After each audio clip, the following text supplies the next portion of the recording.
Social media's live and let live philosophy is being challenged. The likes of Facebook have enjoyed a free run so far. They've stolen data at will, blended the laws of piracy, and rejected any state intervention. WhatsApp's latest privacy policy is one such attempt. It permits WhatsApp to share data with Facebook, your data with Facebook. Users were given an ultimatum: accept the new terms or leave WhatsApp. It sounds like an unfair proposal, which is why governments around the world are now stepping in. They're saying enough is enough to Facebook.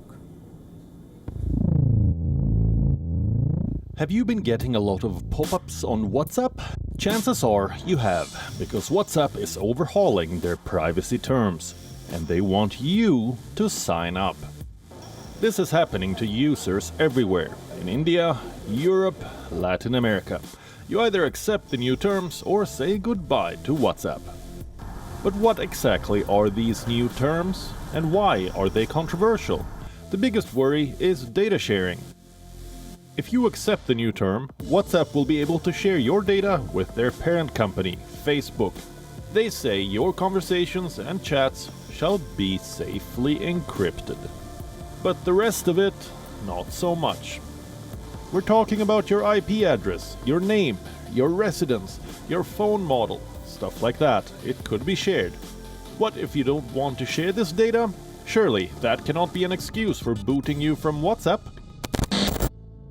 Countries around the world are asking exactly this. A German regulator has stopped Facebook from processing WhatsApp data. They say the new privacy policy is illegal, that it would violate the rights and freedoms of millions of Germans.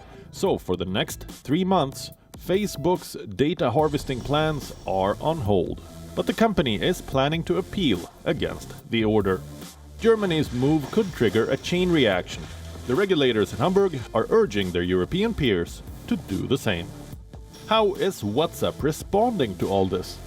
They say the new policy has been misunderstood. If that's the case, it seems like the whole world has misunderstood WhatsApp. In February this year, India's Supreme Court pulled up Facebook. The judges said privacy was more important than trillion-dollar companies. Harsh words, but they worked. WhatsApp has abandoned the May 15th deadline in India. You can refuse to accept the new policy and still use WhatsApp. Brazil is trying something similar. Their data protection agency has asked WhatsApp to postpone the policy changes. If the company refuses, they could be prosecuted. So if the whole world is against it, why is Facebook not changing course? For starters, they say everyone shares data. This was their argument at the Delhi High Court. If Zomato can do it, and Ola can do it, then why not us? Not exactly a robust legal defense. Secondly, this is the only way to monetize WhatsApp. Unlike Facebook or Instagram, WhatsApp does not have advertisements, so data mining is the only way to make money. Unfortunately for WhatsApp, it's also illegal. But the privacy challenge pales in comparison to Facebook's lawsuits in the United States, because America could potentially break up this social media empire.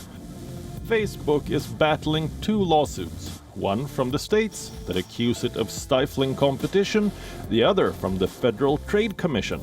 The second one wants Facebook to sell off WhatsApp and Instagram. The verdict is expected next month. A breakup is Facebook's worst nightmare.